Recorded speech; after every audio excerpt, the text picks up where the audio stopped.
ओम नमो भगवते वासुदेवाय।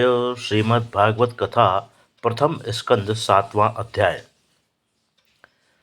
श्रीमद्भागवत की रचना द्रौपदी के पुत्र सोते हुए पुत्रों का वध तथा अश्वत्थामा का निग्रह। सौनक जी बोले, हे सूत जी, जब नारद जी चले गए तब व्यास जी ने क्या किया? सूत जी बोले, हे सौनक, सरस्वती नदी के पश्चिम तट पर सम्यप्रास नाम का व्यास जी का आश्रम था। वह बद्री वृक्षों के समूहों से मंडित था। वहीं व्यास जी ने आचमन कर मन को एकाग्र किया।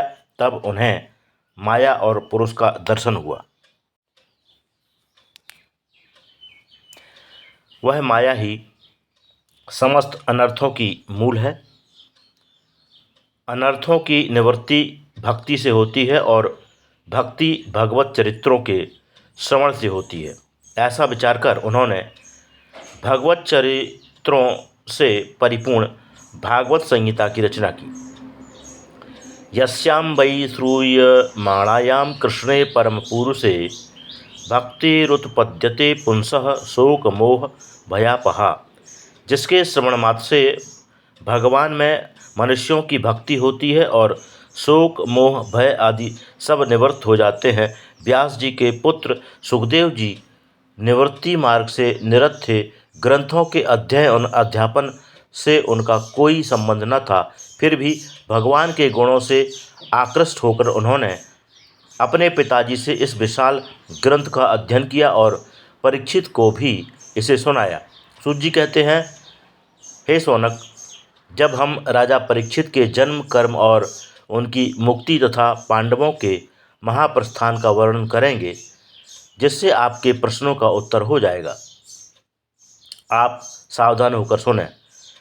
यदा मृधे कौरव संजयानां वीरे स्वथो वीर गतिम गतेषु ब्रकोदरा वेद गदाभिमर्श भग्नोरुदंडे धृतराष्ट्रपुत्रे। जब महाभारत संग्राम में कौरव और पांडवों की सेना के बड़े बड़े वीर मारे गए एवं भीम के गदा प्रहार से दुर्योधन के उरुदंड भी टूट गए, तब अश्वत्थामा ने दुर्योधन के संतोषार्थ द्रौपदी के सोते हुए पुत्रों का सिर काट डाला। यह देखकर विलाप करती हुई द्रौपदी को अर्जुन ने समझाया कि तू शोक न कर, मैं अश्वत्थामा का सिर काट कर लाता हूँ। ऐसा कहकर अर्जुन ने अश्वत्थामा का पीछा किया। अश्वत्थामा पीछा कर रहे अर्जुन को देखकर बहुत घबराया और रथ पर चढ़कर बड़ी तेजी से भागा, जैसे रुद्र के भय से सूर भागे थे। रुद्र भयाद यथार्कः।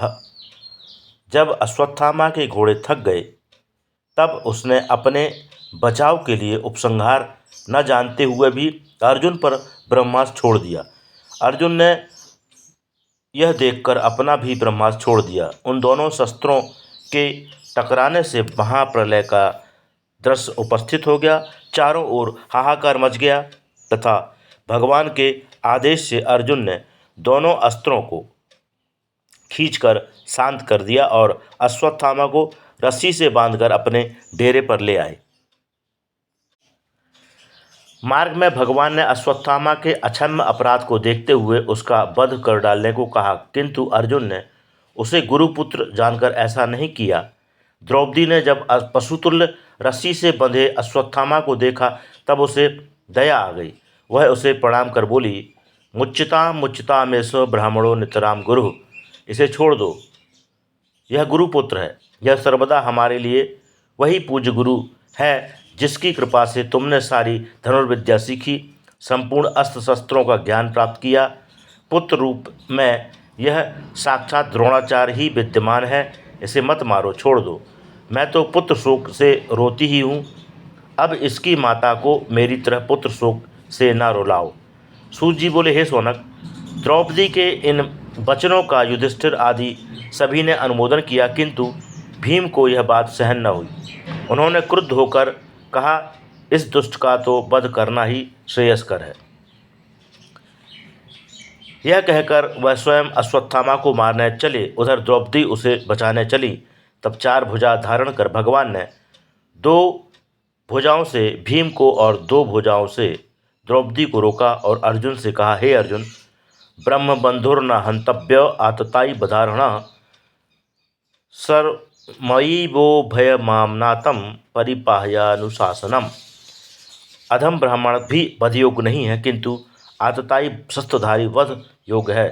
ये दोनों बातें मैंने ही कही है, इनका यथायोग पालन करो और भी उसे करो जिससे द्रौपदी को सांत्वना देते हुए तुमने जो प्रतिज्ञा की थी वह असत्य न हो, और जो भीमसेन को भी न अखरे, द्रौपदी को तथा मुझको भी प्रिय हो। अर्जुन ने सहसा प्रभु का अभिप्राय जानकर अश्वत्थामा के केस सहित मणि खंग से काटकर निकाल ली और धक्का देकर उसे अपने शिविर से बाहर कर दिया। शास्त्र में अधम ब्राह्मण का यही वध कहा गया है, प्राणदंड नहीं। इस तरह सभी के वचनों की रक्षा हो गई। अश्वत्थामा के प्राण भी बच गए और वध भी हो गया। वपनम द्रविड़ादानम स्थाना निर्यापणम तथा एष ही ब्रह्मबंधूनां वधो नान्योस्ति दैहिकः। मुंडन कर देना, धन छीन लेना तथा स्थान से निकाल देना, यही अधम ब्राह्मणों का वध कहा गया है, प्राणदंड नहीं। बाद में पुत्र शोक से व्याकुल पांडवों ने अपने मृत पुत्रों के दाह संस्कार आदि पारलौकिक कार्य किए। श्रीमद् भागवत साप्ताहिक के प्रथम स्कंद का 7वां अध्याय समाप्त।